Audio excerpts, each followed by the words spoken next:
Le doy la bienvenida al video número 2, la evaluación en la educación.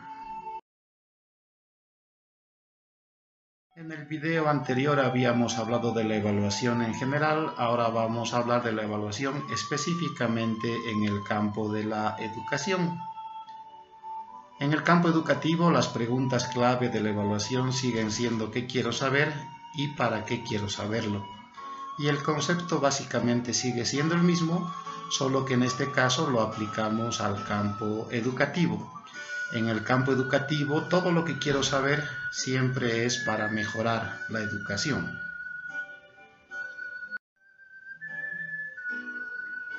En el campo de la educación podemos evaluar muchas cosas, ya que la evaluación tiene muchas dimensiones en su interior, tiene muchos ámbitos. Podemos evaluar, por ejemplo, sistemas educativos, currículos, etc.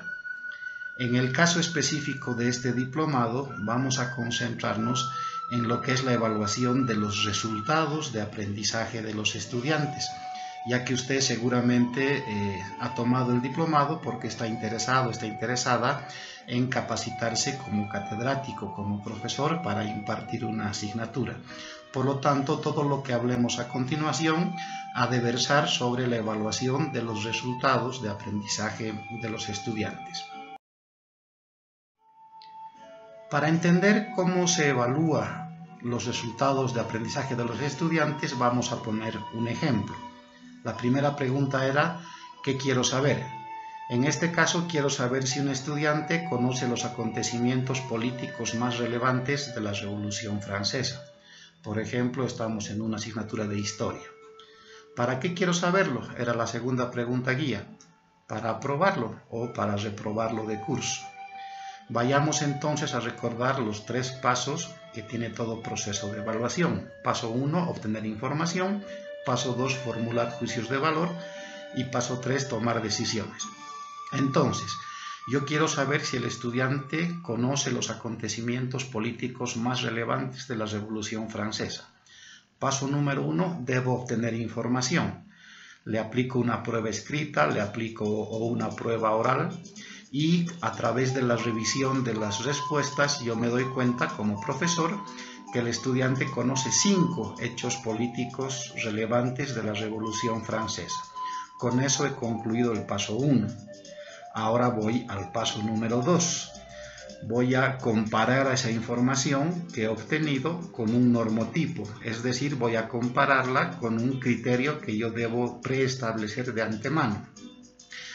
En un libro, yo como profesor he encontrado que en la Revolución Francesa se dieron 15 hechos relevantes.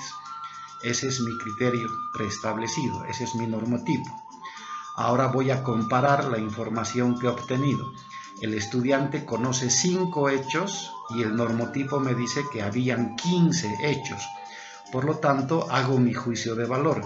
El estudiante conoce 5 hechos de 15, conoce un tercio, no conoce ni siquiera la mitad. Estoy haciendo las comparaciones. Ahora voy a tomar las respectivas decisiones. Paso número 3. Como el estudiante no conoce ni la mitad, solo conoce 5 de 15, la decisión es reprobarlo. Si a lo mejor él conocía más, tal vez 8, 9, 10 hechos sobre 15, lo hubiera aprobado. Pero en este caso, como solo conoce 5 de 15, lo repruebo. Y esto se lo informo de manera explícita. Le entrego un boletín o le hablo y le digo que está reprobado. Ahí tiene usted un ejemplo de los 3 pasos de una evaluación en el campo de la educación, específicamente sobre los aprendizajes de un estudiante. Permítame ahora que hablemos un poco de lo que hemos llamado normotipo. En el trabajo de evaluación y en educación pasa lo mismo. Uno siempre requiere un estándar de comparación. Uno siempre requiere tener una idea para lo que va a comparar. Si yo quiero saber si un bolígrafo es pesado o es liviano, yo debo definir con anterioridad qué voy a entender por pesado o por liviano.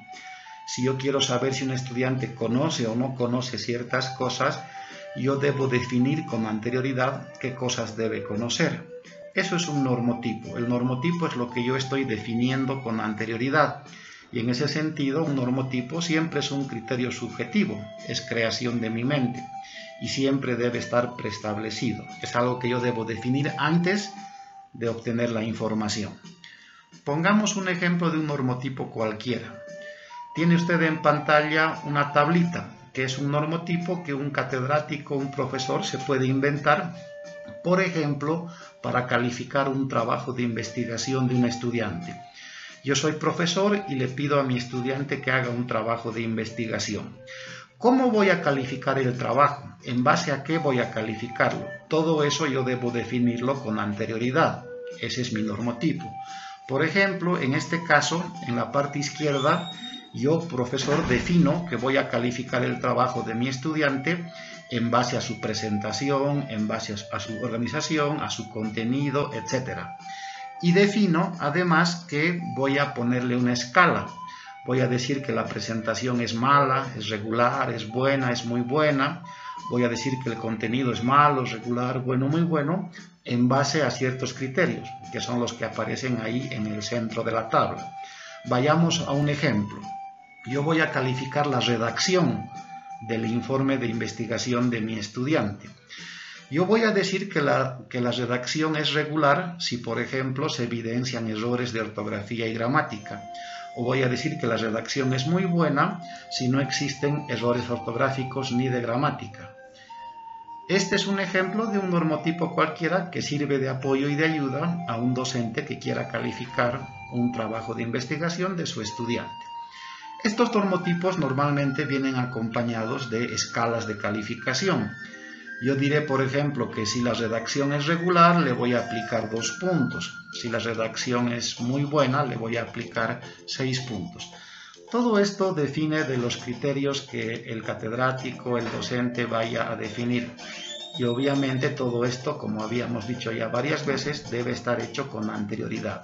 Es decir, antes de que yo empiece a obtener la información del estudiante. Para terminar, hablemos de los tipos de evaluación en educación que existen. Existen muchos tipos de evaluación. Esto depende, por ejemplo, según el momento en que usted aplique la evaluación. La evaluación podrá ser inicial, podrá ser procesual o podrá ser final. La evaluación, según la finalidad que usted tenga, podrá ser diagnóstica. Si usted quiere saber, por ejemplo, cómo está iniciando el curso un estudiante, podrá ser formativa, si usted quiere saber cómo le va durante el proceso, o podrá ser sumativa, si quiere saber cómo le fue al estudiante durante todo el semestre, por ejemplo. Una evaluación también depende según su extensión, podrá ser global si abarca todos los contenidos que usted ha visto con el estudiante, o podrá ser parcial si solamente abarca alguno de esos contenidos.